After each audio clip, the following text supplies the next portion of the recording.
Good evening. I'm Catharine Richert. You're listening to NPR News. Minnesota's election year legislative sessions are usually pretty straightforward, with a focus on construction project bills.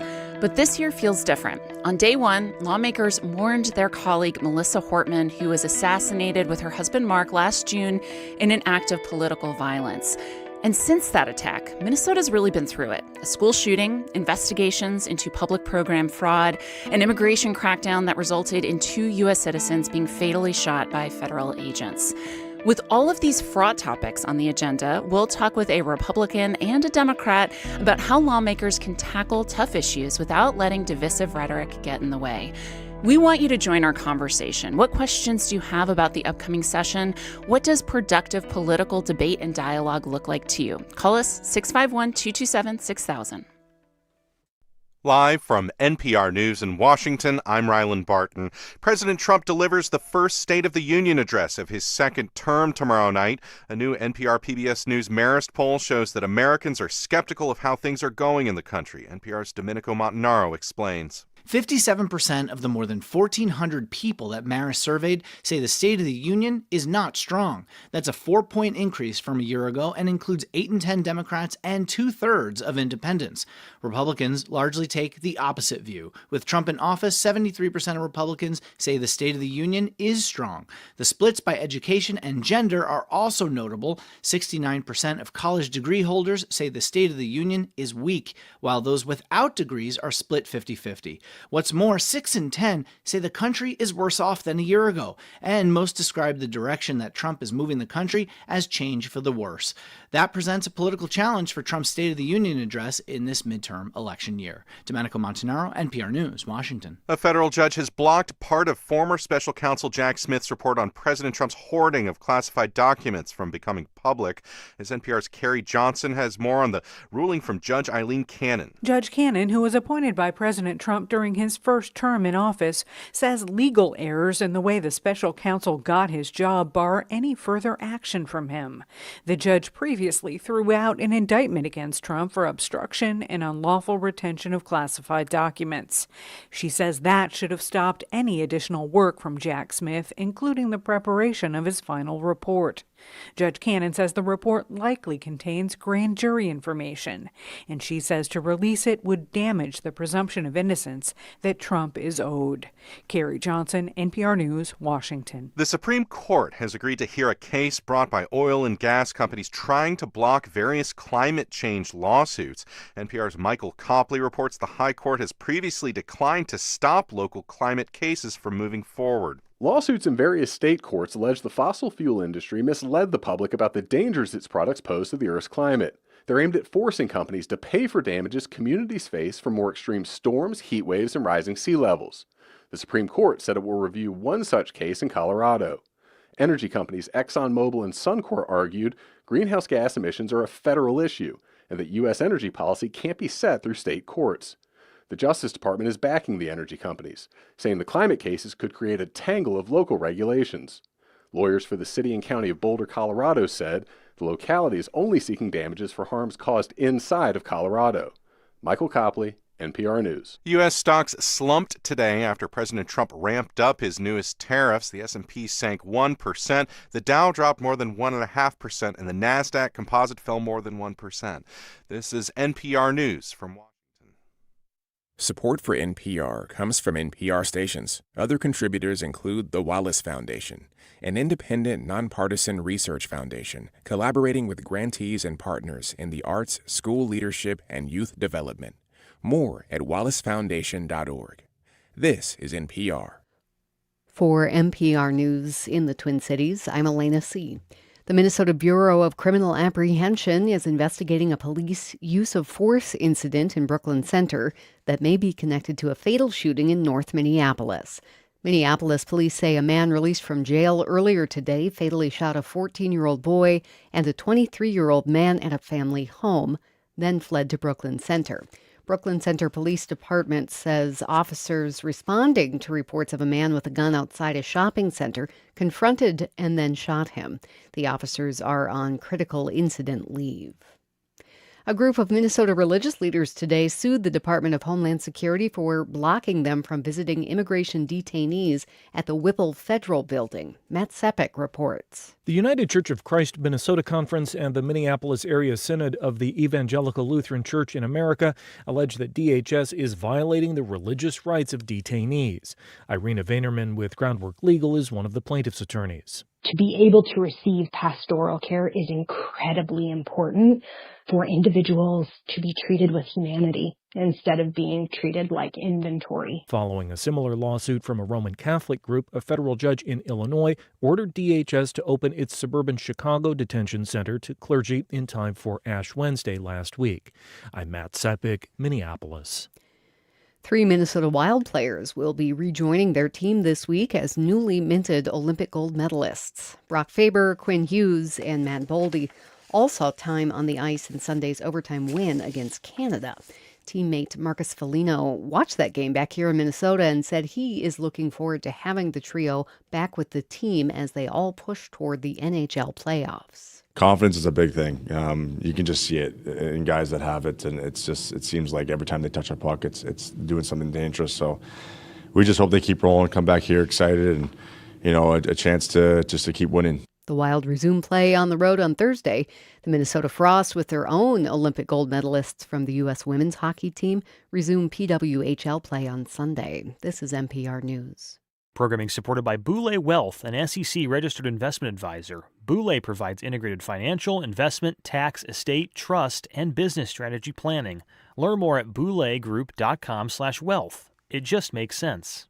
Programming supported by Cornerstone Copy Center, a full-service, locally owned printing company helping nonprofits and businesses of all sizes with marketing materials, annual reports, memorial programs, and more. Info at cornerstonecopy.com.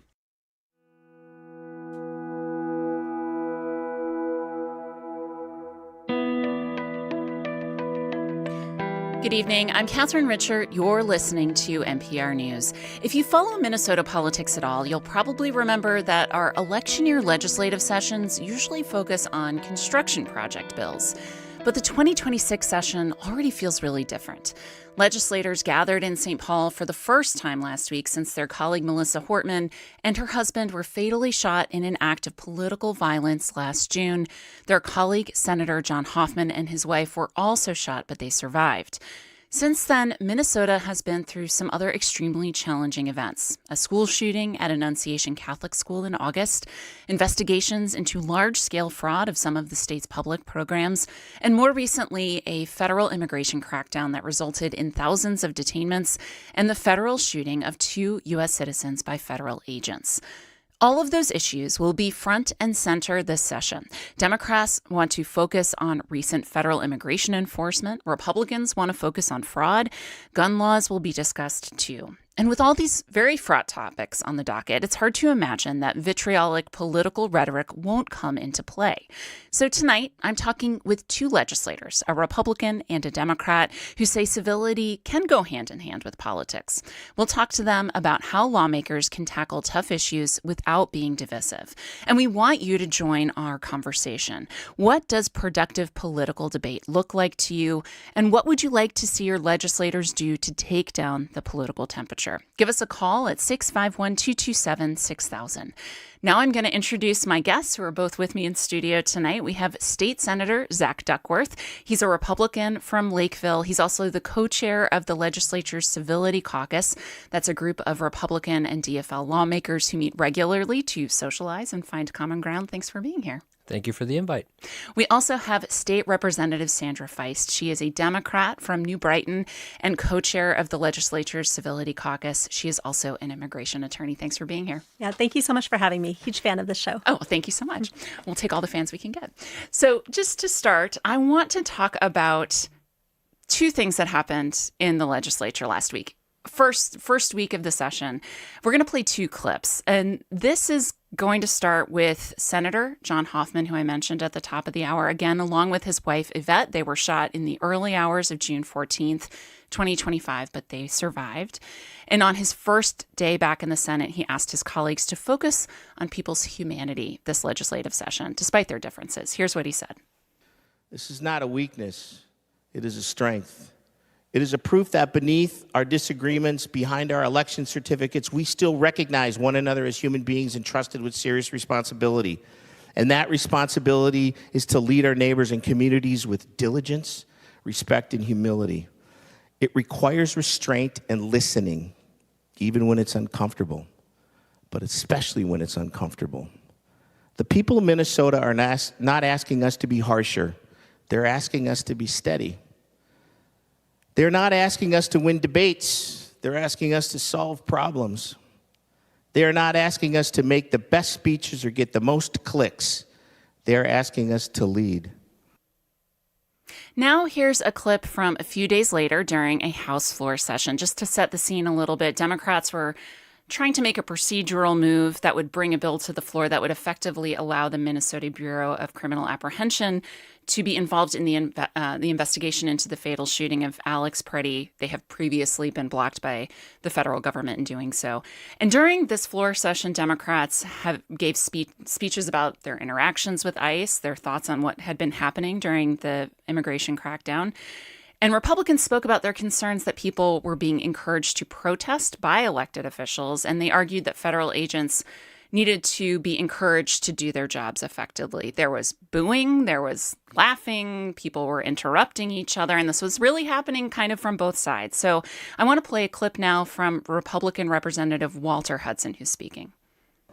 For months and weeks on end, we have had the top law enforcement officer in this state, the governor in this state, the mayor of Minneapolis, and many of you actively undermine federal authority when it comes to immigration law. And acting upon that rhetoric, people like Renee Good and people like Alex Preddy put themselves in harm's way. They did what you Point of order, Madam Speaker. Point of order. Point of order. Personality is not allowed in debate. We are not going to allow you. We are not going to allow you to impugn community members who have been murdered by the federal government. How dare you? That is shameful. So a lot of anger, right? I think we're hearing there, kind of on both sides. And I want to start by asking both of you as co-leaders of the Civility Caucus, whether you think civility is off to a good start this session. Representative Feist, I'll start with you. That's a hard question. I do not think that the theater of the floor sessions is a reflection or a barometer of civility. I think that people think of civility in sort of a colloquial sense, like, do we all get along publicly? And are we always nice to each other? And, politics matters on both sides of the aisle. The things that we are trying to achieve, the values that we bring, we all feel them very deeply. But civility and the goal of Civility Caucus is to build relationships behind the scenes so that we can work together on legislation where there is common ground, where there is an opportunity to have dialogue. And so, civility might not look like it's off to a good start when you look at the dialogue on the House floor, but I know that I and my colleagues behind the scenes, a lot of times we have been able to communicate and work together already. Yeah, we're going to talk more about what that actually looks like. I think maybe what people don't see or don't hear. Zach, we agreed to go by first names earlier. I forgot that. Zach, go ahead. What do you make of those two things happening just days within each other there? I think there are really two things that we have to acknowledge, especially in regard to this session in particular. The first is just the raw emotion that everybody is bringing to it, especially that first week, the first day. And I think that's going to carry on throughout the course of this session. And the other thing that we have to acknowledge is it's a session that's leading into a campaign year. Yeah. And so as much as we're going to remind ourselves and our colleagues to keep it civil, to remain professional, there's undoubtedly, like the clip you just played, going to be moments where that emotion comes to the surface, and it's going to be too tempting, knowing that that election season's on the horizon, to not perform some of those things or use certain words or take a discussion in a certain direction, so to speak. And so I'm hopeful, though, that we can focus on being more productive than unproductive and more civil than uncivil, but that's going to require a lot of self-restraint, and legislators are only human after all. and we have to hold one another accountable to remaining civil and respectful to one another. You kind of alluded to this. I mean, we hear every session, we need to work across the aisle, we need to be civil. I mean, this is not new, but this session does feel different because of what has happened in the last, 8 months or so.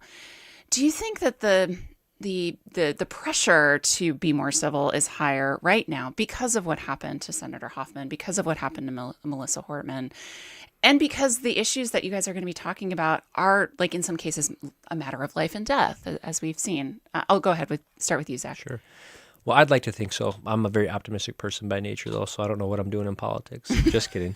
But here's what I'll say. I think we all have to hold ourselves accountable, and our colleagues that we would consider some of our closest friends accountable to some doublespeak that happens sometimes. You get in front of a camera, you're on social media, you're giving a speech, and you use some pretty incendiary, fired-up language or rhetoric. And then sometimes in that same speech or the next day, you're telling everybody to take the temperature down and calm down and let's be civil.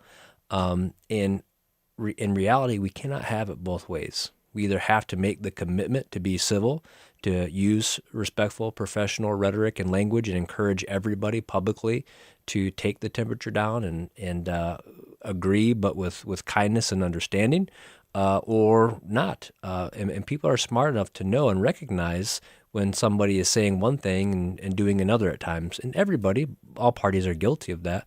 And until or unless we kind of make that change ourselves or hold ourselves to that standard that we say publicly we should all be abiding by, well, then we're going to keep having more of the same.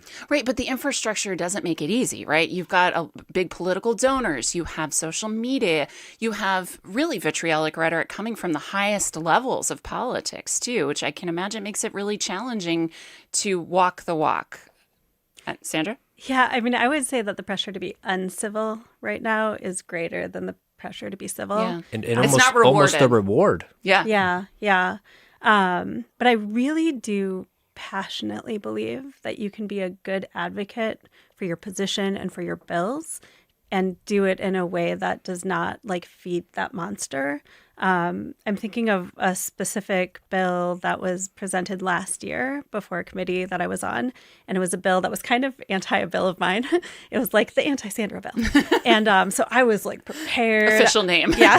No. But I had spreadsheets, and I had got all my colleagues ready. I was like, everyone has their talking points. And I had a big speech, and I did my big speech. And then a week later, I was on a committee that my colleague who had presented that bill was on.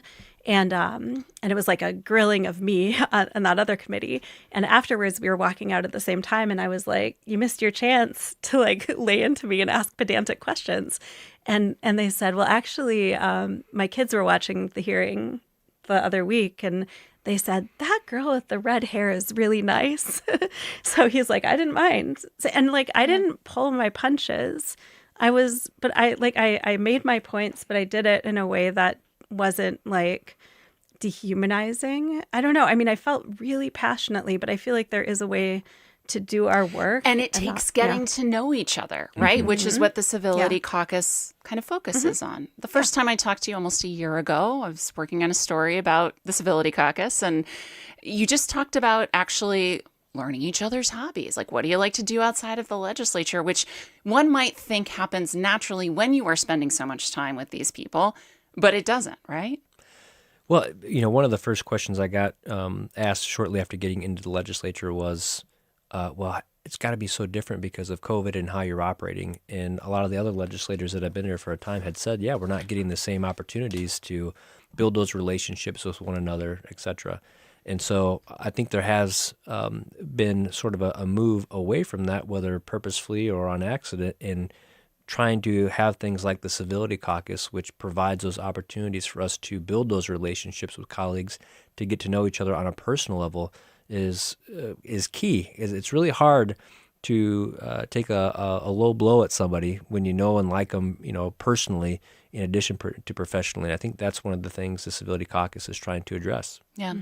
If you're just joining our conversation, the legislative session started last week, and we're talking with a Republican and a Democrat about whether civility is possible at the Capitol in the face of some really tough issues like immigration and fraud of public programs.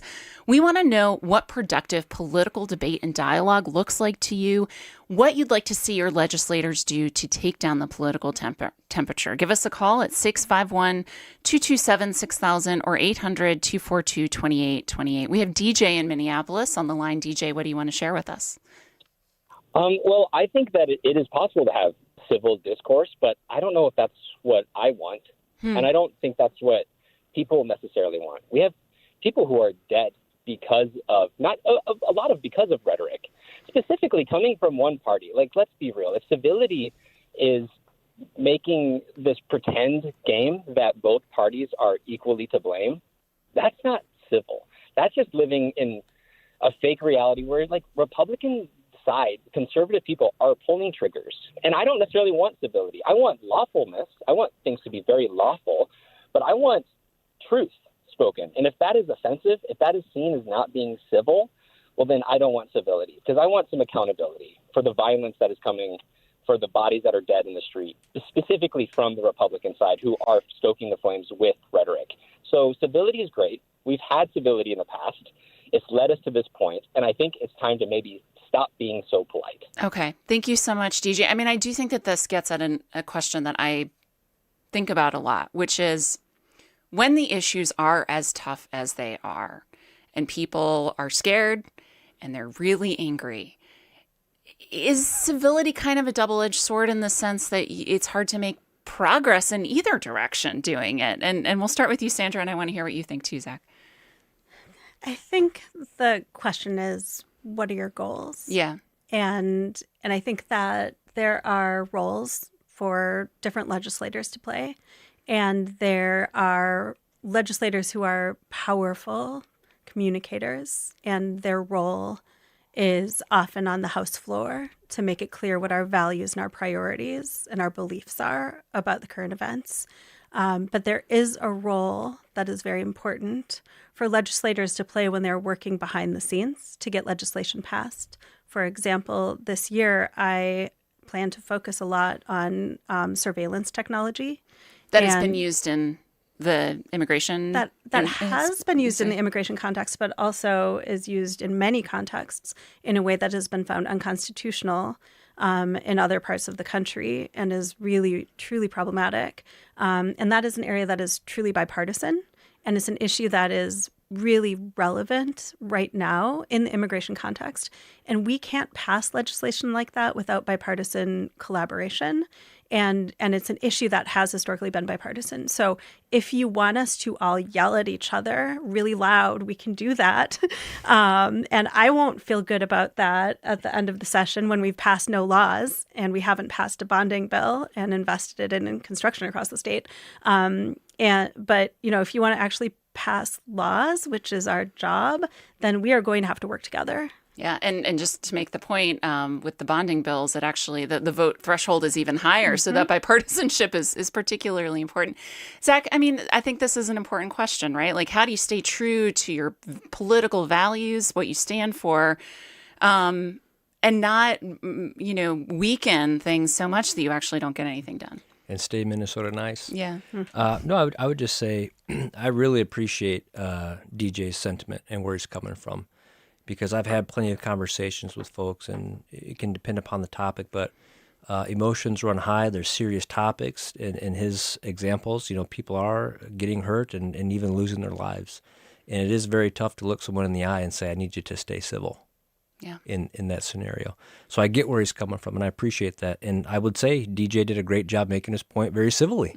And you could tell there was some disagreement there, but he was very effective in how he communicated it. And I always fall back on one historic figure in particular, MLK, who would tell you, under unbelievable circumstances in a remarkable time in history, to make your point, to protest, to be civil, and to not use violence. And there's no better example that I can think of that sort of shines the light and makes the case for civility. I'll take a stand for it, because if we give up on it, then we're just going to keep spiraling downward. We have to take a stand for civility, for treating each other with respect, owning our disagreements, but working towards solutions collaboratively. Yeah. We have talked about the Civility Caucus, but I was hoping you could just detail a little bit more. Like, what do you guys actually do? Do you bowl together? Like, what is it going on behind the scenes that people might be surprised to hear? Go ahead, Zach. It's nothing special. Yeah. I mean, so we, the co-chairs, meet fairly frequently with some folks that work in state government. They kind of help us as well. They're tremendous folks. You probably wouldn't surprise you to know a lot of it revolves around food and drink. We try to get people to break bread. You do need to eat, right? Yes, this is true. We've got a happy hour coming up as well. And, we used to probably, Sandra, correct me if I'm wrong, but we used to probably try to be a little bit more methodical and maybe sometimes even over-plan what we were trying to do. And then we realized we just need people to carve out 30, 45 minutes to an hour of their schedule and just come hang out, chit-chat with each other, talk bills, talk family, talk politics, and that's how those relationships are going to get built that become meaningful. I didn't know Sandra before, and we've worked bills together through the Senate and the House before because we've built a relationship to do that sort of thing, and that's really what it's all about. And Sandra, what does this look like behind the scenes? Can you give us a few more examples of how this actually operates when people might not be tuning into what's happening at the legislature? Well, we've been known to have bipartisan karaoke. Okay. Please invite me next time. I would like to see that. It is definitely secret. Nobody is allowed from the outside world to see. But I mean, there is, I think music is really healing and uniting. And there's something about knowing that somebody who says some stuff on the floor that pisses you off also loves music theater. It helps you to see one another's humanity. I've had bills that I've worked on that have come out of just relationships that have been built, volunteering at Second Harvest Heartland over having a meal together. I've had a lot of really deep, rich conversations. One example, Representative Baker, I think you interviewed last time. We have had so many conversations about paid family and medical leave. We're both business owners, and so we're able to really share perspectives in a way that acknowledges one another's realities. We can have a shared truth. And that all kind of stemmed from, I had never talked with him until we had dinner together one night at Civility Caucus. Yeah. If you're just joining our conversation, the legislative session has started. We're talking with a Republican and a Democrat about whether civility is possible with some really tough issues on the agenda. We want to know what you think productive political debate and dialogue looks like and what you'd like to see your legislators do to take down the political temperature. Give us a call at 651-227-6000 or 800-242-2828. So I want to talk about a couple of the topics that really, aside from the construction bills, which people might not find that exciting, but are, of course, very important to the state, some of the topics we're going to hear a lot about. We're going to hear a lot about fraud in public programs, and we're going to hear a lot about immigration and all of the things related to that. So, Zach, I want to start with you. Fraud is clearly very important to Republicans. Can you tell us a little bit more about why it's important and what your party would hope to see changed here? Sure. And I would say I think, fraud and addressing it's really important to everybody. It's only when you start, casting blame that sometimes people get a little bit finicky about it. And really, I think every Minnesotan has a vested interest in making sure that the tax dollars and state spending is being conducted the way that it should be. And that's not a Republican issue or a Democrat issue. I'm sure Sandra probably agrees with that statement as well. So really, I think what you're going to see, our party in particular talk about are, how is this happening? What can we do to stop, prevent, and deter it? And what accountability is taking place as a result of what we now know? Let's shine some transparency on this. And then how do we work together, because we're going to need Republican and Democrat votes to pass bills that address this, whether it's an OIG bill, Office of an Inspector General, or what have you. And there has been some good bipartisan collaborative work on some legislation that would address those issues. It's going to be our job. From the previous session. Yeah. Well, a bill did pass in the Senate, co-authored by both a Republican and a Democrat, and got bipartisan support and passed that chamber. I know the House is still working on it. Okay. And we all have to remain hopeful that by the end of the session, something can get across the line. The governor's already said he'll sign it.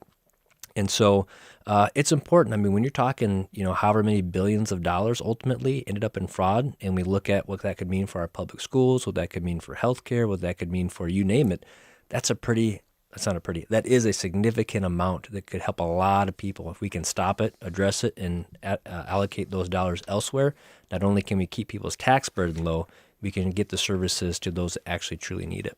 Yeah. And now, Sandra, you're an immigration lawyer, so I want to ask you a little bit about what the last few months have been like for you, professionally speaking. It's been really hard. Yeah.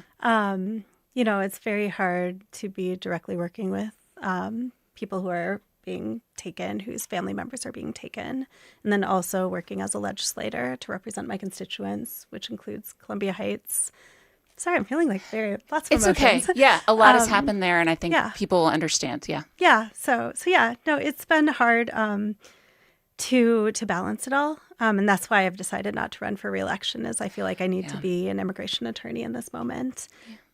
So your decision not to run again and to finish out this session was related to the fact that you felt like your energy was best put in helping people who need immigration services. Yes. Yeah. I would say it was like 90% that, 10% the topic of conversation this evening. Like I don't feel like I'm constitutionally like I am.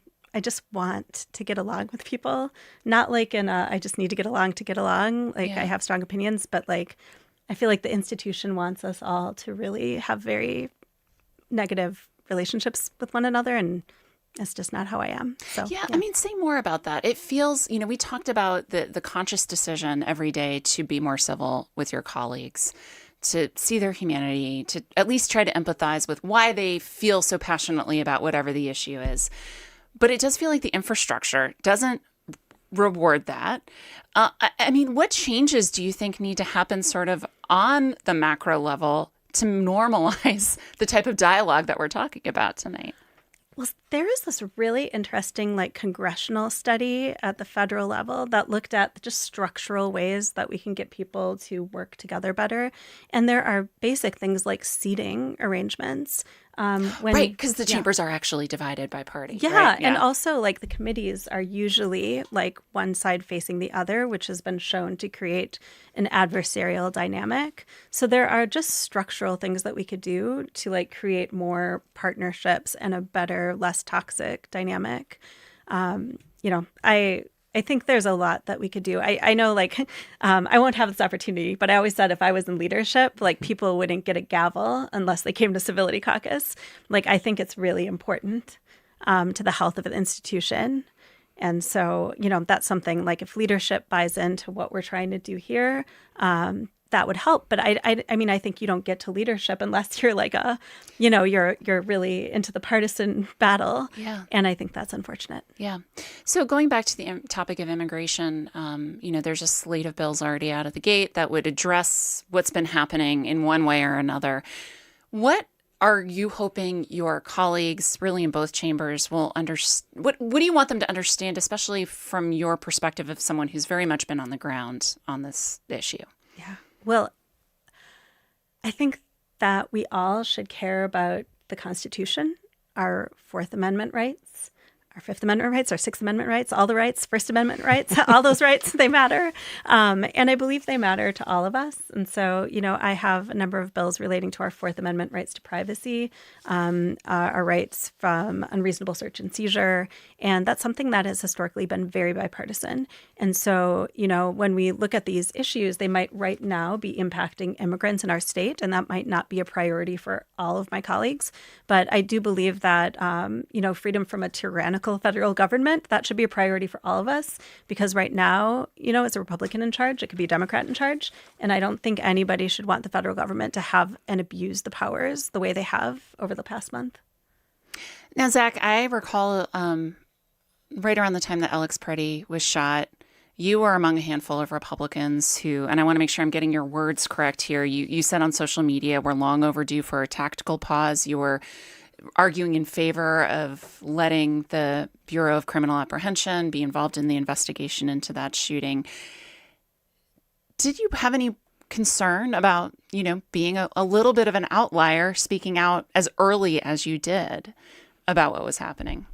Well, let me first say it's very admirable, Sandra, for you to make the decision that you did, why you did. So I hadn't heard you share that before. I guess I knew there was the potential for who knows what kind of response. It's going to sound like I'm maybe lying. It didn't concern me. I said what I said because I felt it needed to be said, and I stand by that. And what was interesting is once I kind of said that and put it out there, it seemed like others sort of followed suit. It gave other Republicans permission to say something similar. Sure. Yeah. And that just goes to show that, sometimes it just takes, one or a few people to give voice to what many others are feeling and thinking for it to, get some life breathed into it. And then sure enough, some changes happened at the federal level that pretty much mirrored sort of what we were suggesting. Hey, let's pause, change tactics, focus on violent criminals, stop casting a wide net and just detaining or questioning anybody and everybody, follow the laws, cooperate with local law enforcement, local officials. And we made a significant move in that direction. Look at what happened, has happened. Yeah. Things have de-escalated. Sure, there's still work to be done. I'm sure there are folks that don't agree with how things are still currently being conducted, but I think most folks would say we've probably made a couple of steps in a more sustainable direction. And I think that's a good thing overall. Yeah. And let's keep the dialogue going. Sandra, you're nodding over there. Again, I'm just curious. I mean, it does feel like there's been a shift for at least in terms of what we've been seeing in our reporting. I'm wondering if you actually feel like there's been a change in the level of enforcement that's been happening. There has been a shift in a positive direction. Yeah. I would say that it has not been as dramatic as it should be, and that we're still seeing a lot of ICE activity, in particular in the suburbs. Yeah. I think we're seeing maybe a little bit more of it in other parts of the state, too. I'm not based here, so I'm sort of more attuned to that as well. Okay, we have Alec in St. Paul on the line. Alec, I'd love to hear what you want to share with us.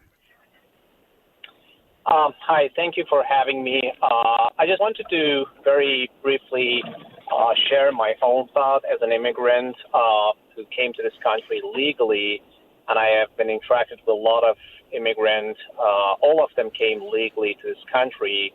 They are all suffering from this immigration procedure, and mainly because they feel that the immigration become extremely politicized in this country, and depending on administrative, they kind of lose the hope that they cannot build their future life based off of what they're dreamed of coming to this country and pursuing their dream. So I personally also have experienced that, and every time that I raised my concern in the last 6-7 years, to the congressman or the senators of the states with a lot of resources, they get back to me like it's not a right time to talk about this, or it's not a right time. And I realize that every time that I reach to them, they kind of neglect it. And we are now seeing a lot of people being affected by just this neglections, and has a lot of discretionary power that gave to the immigration. And that's a kind of,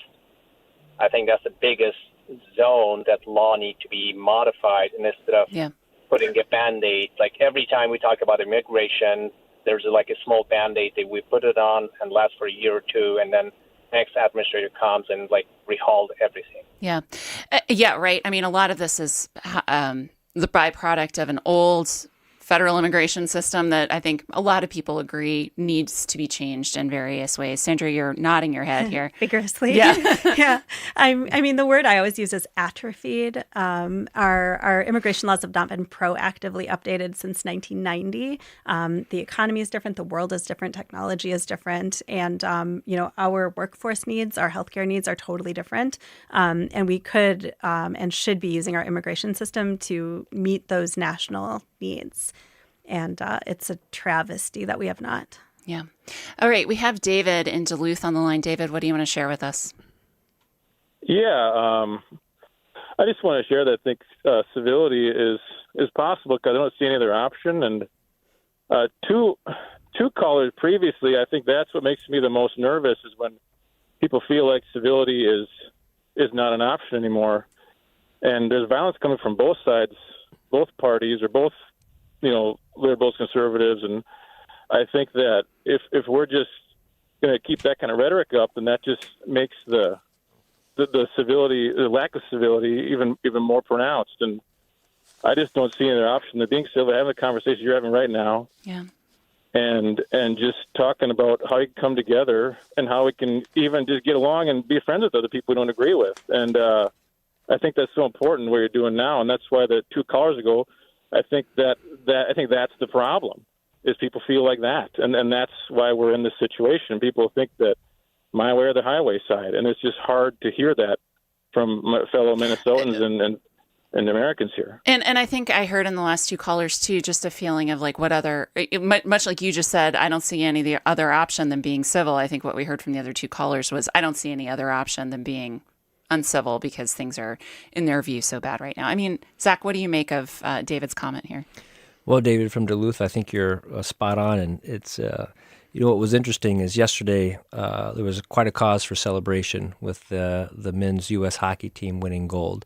And of course, the women's team did too, and we celebrate both of them. And what was interesting is people kind of used it as an example of this is what we can be. We can celebrate and be united and celebrate great achievements by our country and fellow countrymen and women, and let that unite us and not divide us. And there is much more of that maybe exists out there than we realize if we just hyper focus on politics. And to Alec, I would say, what I take away from his point, and I think what really why our government is designed the way that it is it's to strike a balance.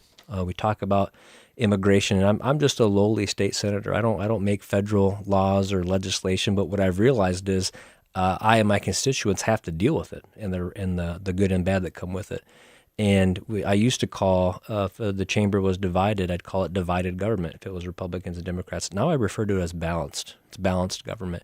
And so whether it's immigration law or, you're trying to attack fraud, finding ways to be balanced with your colleagues and with legislation and policy, that's how you do long-lasting, sustainable change in a positive direction. We haven't talked about this yet, and maybe we should have earlier, but just to remind our listeners, the legislature is literally more or less divided, of course, in the House, right? I mean, does that make things harder or easier in situations like this, Because on one hand, you really are forced to give some stuff up, but at the same time, it's really easy to retreat to your sides, right? Sandra? I don't think it makes it easier. But I actually have loved it. Why is that? Because we all had to get co-authors on all of our bills who were bipartisan. And at our retreat, when we had our retreat going into this term, we had a presentation on bipartisanship and how to build relationships across the aisle. And you guys were we know how to do that. And I was like, yay, this is going to be my term. Yeah. So I actually, I've had this whole theory, and you could never do it. I would never actually want to do this. But if every 10 years you just had one term where we were equally divided and everybody had to work together to pass every single thing, it'd be kind of an interesting way. I feel like the relationships that have been built this term will carry on into future terms where we will hopefully not be evenly divided, because it is really hard. But I think that there have been some positive side effects of being so evenly divided. Yeah. Zach, what about you? Well, I think to your point earlier, you've referenced bonding bills a couple of times, and that was one of the instances in which no matter if a chamber had a majority or not, it wasn't a supermajority, so there's still in that instance required some collaboration and give and take, and that I would argue oftentimes leads to better legislation. More projects for more people across the state rather than just one concentrated area or among one party. But the way you answer that question sometimes depends whether or not you happen to be in the majority or the minority, right? Mm-hmm. And so to me, the learning lesson I've had, having spent 2 years in the majority in the Senate and now what's going to be 4 in the minority, is a balanced approach seems to yield the best results, results that are probably going to stick around a little bit longer rather than be immediately changed, reversed, or completely stricken once things, go the other direction after another election. And I think if we're going to govern responsibly, that forcing ourselves to do that as colleagues is probably going to be it's going to be more successful for the state of Minnesota as a whole, no doubt. Yeah. Well, and I want to just say, I looked, I reminded myself of both of your voting records from the last session in preparation for this show. show. The show's over? Is that what I just heard? Well, I guess no surprise, but you both still tend to vote a lot with your parties. Like, do you see a difference between, civility and the actual act of crossing the aisle to get something done? Like, sometimes I think people maybe conflate those two things, but maybe you see them as one and the same, Sandra, go ahead. I do not think that you can look at how bipartisan or civil we are based on our voting records. Yeah. Because a lot of the work is done, I might be carrying a bill like during the trifecta term that I know is going to pass, but I still worked really hard to get like a diversity of perspectives. And when people came to me with concerns, I worked with them on those. And so that is like civility, and that is, collaborative bipartisan work, and it's not going to be reflected in any way in our voting records. Yeah. So, and just what comes to the floor is mostly out of our control. Yeah. I would say a more accurate gauge of somebody's willingness to be truly bipartisan is looking at their bill record in terms of when they author a bill, do they typically have other authors from the other party on those bills? And that to me is more of a signal of someone's true effort to be bipartisan. Because they have to go out and work for those signatures, right? Yeah, and you have to have conversations, and you are actively seeking other people from the other party to join you on your bill, which means they've got some buy-in and agreement there. And honestly, that really increases the chances of a bill being successful at times. And so, like Sandra said, by the time a bill makes its way to the floor and gets voted on, depending upon the makeup of that chamber, sometimes it's already decided. And people forget, too, when it's your caucus or a member of your caucus bringing that bill, sometimes even though you don't necessarily fully agree with it, you're also trying to be a team player, right? And helping your team and your colleagues succeed as well. And sometimes you'll vote that way on a bill knowing it's not going anywhere, but just to signal that, hey, I'm with the team. I'm with you guys. Let's keep working on this, even though we know it might not get across the finish line, if that makes sense. Yeah, it does. Okay, we have Catherine in Minneapolis on the line. Catherine, what do you want to share with us? Hi, thanks for taking my call. In my opinion, this comes down to how we elect our leaders, and I'm speaking specifically of the legislature. And I think it's time for the legislature to really seriously revisit the issue of ranked choice voting for the legislative offices. Number of cities in Minneapolis or in Minnesota already do this for our local city elections, and it's done elsewhere in the country. But I know that oftentimes on the campaign trail, the candidates stake out their positions, and it encourages vitriol and divisiveness and almost a battlefield atmosphere. And that continues over once they're in elected office, whereas the ranked choice voting would be encouraging more collaboration and working on the issue rather than staking out your position against the other side. Right. And so my question is, I would like to see, and what are the chances of the legislature taking this up in this session? I know it's a short one for the bonding bills, to seriously discuss having this extended to the legislative seats. Yeah. Well, thank you, Catherine. I appreciate that. I mean, Zach, is there a chance that this would happen? But I think more broadly, Catherine makes a good point, which is our election system is set up to pit people against each other. And you mentioned earlier, this is a big election year for the legislature. A lot of people are up. Social media clips are, created instantaneously from something someone said, either used to promote them or used against them. Can you speak to the prospect, I guess, of ranked choice voting, but also can you just talk about the bigger pressure here of how these elections are actually set up? Sure, and I'll be very straightforward, and I don't hope Catherine doesn't lose faith, but I don't think ranked choice voting is going to go anywhere anytime soon. Sandra's nodding her head. Yeah. In the way that she would like it to. At a local level, maybe, right? That seems to be where if cities can pass it on their own, but there's been plenty of efforts to pass a law that would even prevent or undo that. So not to bum you out, Catherine, but I don't think we're going to see that pass anytime soon. But in keeping with the conversation, I'd be more than happy to listen to you and to your thoughts, or any other who do support it, and just to hear why. I personally do not. But I think when you look at politics in general, the two-party system can feel like it's pitting folks against each other at times, but also the way in which outside, in particular, sources try to shape elections or impact elections, they kind of it gets very slimy at times. And that's not even necessarily the candidates. It's just outside parties trying to influence elections. And one thing I think that has seen a lot of bipartisan support in Minnesota among legislators are trying to have really clean, transparent elections in terms of who is saying what and who is contributing and donating and trying to keep things as fair and transparent as possible. And that's something I think we're going to continue to see good bipartisan collaboration on moving forward, as it should be. And maybe that's a way that we can kind of help, move that in a direction that people would like to see. Now, Sandra, you're not running again, but you've been through a few election cycles. Those outside forces that Zach talked about can be a blessing and a curse, right? They can really help, get voters tuned into your campaign, but at the same time, it can make things pretty messy. Yeah, I'm going to take like a 10 million foot view Please, yeah. of this question. And just going back to the caller from Duluth, talking about how there's no other option. I am really passionate about the research of Dr. Robert Putnam, who wrote Bowling Alone. There's this amazing, very short, easy to watch documentary on Netflix called Join or Die.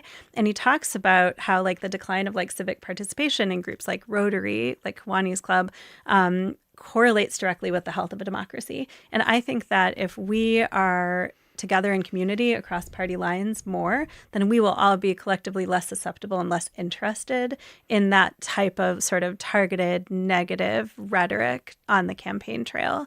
And so that's kind of my hope. Like this morning I met with the Rotary Club. They had their day at the Capitol, and just their whole message, it's totally nonpartisan. It's just about like truth, supporting the greater good, like communicating with one another. And I feel like if we as a community, if Zach's community, my community are like together across party lines, then we're not going to be interested in that type of like heightened, that demonizing rhetoric. And I think that will be better for our institution.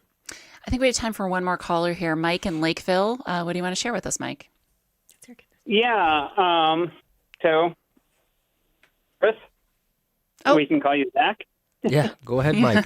If I can call you Mike, go right ahead. John. John's my first name. Okay. Mike Ingalls, John Michael Ingalls from Lakeville. And I guess it's kind of hard for me to understand like civility versus like divisiveness or when most of everything that we're hearing comes from one side. And also let me say that I'm independent. I'm not Democrat or Republican. But what I'm hearing mostly is divisive, really harsh, incendiary comments coming from one side over another. Yep. And so that becomes, you kind of get put between a rock and a hard place. How do you react to that? Yeah. Mike, Mike, I think I hear your question here, and we just have a few minutes left, so I want to give Zach a chance to respond. He is your constituent here, so how would you respond? Well, I think you said your name was John. John, I appreciate the question, and I think you're right. I think many politicians or people serving in office right now would say they find themselves between a rock and a hard place when it comes to trying to fulfill their job of representing all constituents in their district, whether they be Democrat, Republican, or in your case, independent, which I know there are a lot of folks who consider themselves to be independent. And really, it becomes incumbent upon us to not only hold ourselves accountable to the words we say and how we say them, but also our colleagues. But this is sort of the realistic answer to the question regarding the conversation we've been having today. Ultimately, it's up to the voters to hold those folks responsible. Folks like John and many others say they want less partisanship, they want less toxic rhetoric, and then elections happen and we get who we get in office. So if we want to get serious as Minnesotans and Americans regarding the leaders we're putting in office, well then we have to roll our sleeves up and get involved in caucuses and primaries and on election day and choose the type of leaders that we expect to have the character that's deserving of the office. And I so appreciate your question, John. Thank you. So we have just a few minutes left here, Sandra. Going back to your decision not to run again, it does sound like some of the partisanship and just the challenges of the last year have played into that decision. You mentioned people, Zach, who are running for office or considering running for office. I think people may look at the job and say, oh, God, I don't know if I want to sign up for that. Certainly their spouses. Right. I mean, and many other people in their lives and children. But, I mean, are you worried about a bit of a chilling effect here? And also, what gives you hope at this point as someone who has worked really hard to create relationships with the people that you work with at the Capitol? Yeah, well, I think the relationships themselves give me hope. I feel a lot of pressure not to have those relationships, but I feel like they have been, productive, and we've done good work for the people of Minnesota. I'm really obsessed with this thing called the Dignity Index, which is a 1 through 8 index where you can really look at how are you hearing people who disagree with you, and how can you be more open in your communication and receiving other perspectives. And, I just plan to bring those values into my life as a private person. And I will encourage people running for my seat and for elected office to try to do the same. Because I think, we have our partisan goals. I have very strong opinions. Civil does not mean moderate. I am very, very opinionated. But I feel really strongly that the health of the institution and our democracy is going to hinge on our ability to hear one another and communicate with one another and have these relationships. I think Sandra said something very important, and shortly after the shootings that occurred in June, I made the statement that civility is not weakness. And like you just said, civility doesn't mean you don't have your strong convictions, right? And we have to know and understand, and this kind of circles all the way back to DJ. Civility is not weakness. It's a choice. And if you want to be effective, usually you have to find a way to work among others in a civil way. Otherwise, they're not going to want to work with you. So you can, be as fired up as you want regarding a particular issue. But if you can't be civil with folks, you're never going to move in the direction that you want to, even a baby step. And that's what we have to remind ourselves of. Yeah. I mean, there's a lot to talk about this legislative session. What's sort of your hope at this point for how things will pan out? Like I realistic said, hope. like I said at the very beginning, yeah. I'm an optimistic person. I don't think this session is going to be remembered for its historic productivity. Okay, so I'm hopeful that come the end of session, maybe some good, truly bipartisan, pragmatic legislation has passed. We've stayed as respectful of one another as we should, given day one of this session, and I will leave it at that. Okay, Sandra, any parting thoughts here? Yeah, I mean, I think that this matters. I think it matters as much as the policy work that we're doing. And, I really do hope that some of the sort of surveillance technology, like Fourth Amendment work, can get passed in this divided legislature. Sorry, that's not like a big philosophical end, but I think there is bipartisan work that can be done. And if we're willing to do the work and we're willing to communicate with one another, we can get stuff done. Yeah, and show people that it can get done. Yeah, right. Yeah, exactly. And that matters too, as much as the work. Our time is up for tonight. I want to thank our guests. We had State Senator Zach Duckworth and State Representative Sandra Feist. This conversation was produced by Carrie Dwyer. We hope you'll tune in tomorrow night at 8 o'clock when we'll bring you live coverage of the State of the Union address from Washington, D.C. Thanks for being with us tonight.